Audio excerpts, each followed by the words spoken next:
আমরা বলেছি 10 বছরের বেশি কোনো ব্যক্তি বাংলাদেশে প্রধানমন্ত্রীত্বের আসনে বসতে পারবেন না।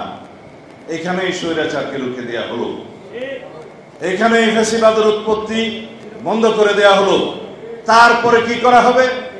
রাষ্ট্রের সমস্ত সাংবিধানিক এবং গণতান্ত্রিক প্রতিষ্ঠানগুলোকে এই গণতন্ত্রের রক্ষা কবচ হিসেবে শক্তিশালী ভিত্তির উপরে দাঁড় করানো হবে। তার জন্য কি করতে হবে? 1 নম্বর, বিচার বিভাগের কমপ্লিট স্বাধীনতা আমাদেরকে নিশ্চিত করতে হবে। এটা অবশ্য ক্রমান্বয়ে হয়ে যাচ্ছে। আমরা একদম ইন্ডিপেন্ডেন্স অফ জুডিশিয়ারি যদি এনশিওর করতে পারি সাংবিধানিকভাবে অবশ্যই এবং আইনিভাবে যদি এনশিওর করতে পারি, তাহলে সেটা গণতন্ত্রের রক্ষা কবচ হবে।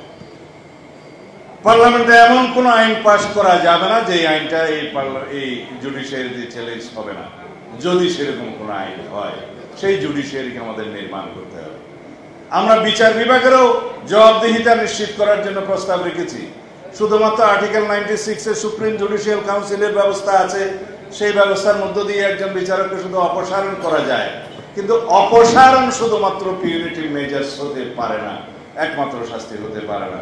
যদি এখানে ইন্ডিভিজুয়াল ক্রিমিনাল লায়াবিলিটি থাকে, সেটা ফিক্স করার জন্য যথাযথ আইন থাকতে হবে।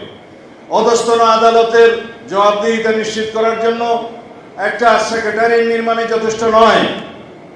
সেই সেক্রেটারিয়েটের মধ্য দিয়ে অধস্তন আদালত সমূহের তাদের জবাবদিহিতা এবং বিভিন্ন মিসকন্ডাক্টের জন্য তাদেরকে ব্যবস্থা নিতে হবে, সেই বিধান থাকতে হবে। অবশ্য আছে বলে মনে করি, কিন্তু সেটা প্রয়োগ আমরা দেখতে চাই। অবশ্য এখনো পর্যন্ত সেটা পূর্ণাঙ্গ রূপ পায়নি। এটা আর্টিকেল 116 অনুসারে সম্ভবত একটি রিট এখনো পর্যন্ত পেন্ডিং আছে।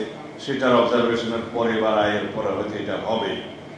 আমরা এইভাবে বিচার বিভাগের স্বাধীনতা নিশ্চিত করার জন্য বলেছি। আর্টিকেল 95 অনুসারে যে আইন হয়েছে, যে সুপ্রিম জুডিশিয়াল অ্যাপয়েন্টমেন্ট অর্ডিন্যান্স 2025 যেটা হয়েছে, অবশ্য আইনটাতে কিছু ডিফেক্ট আছে।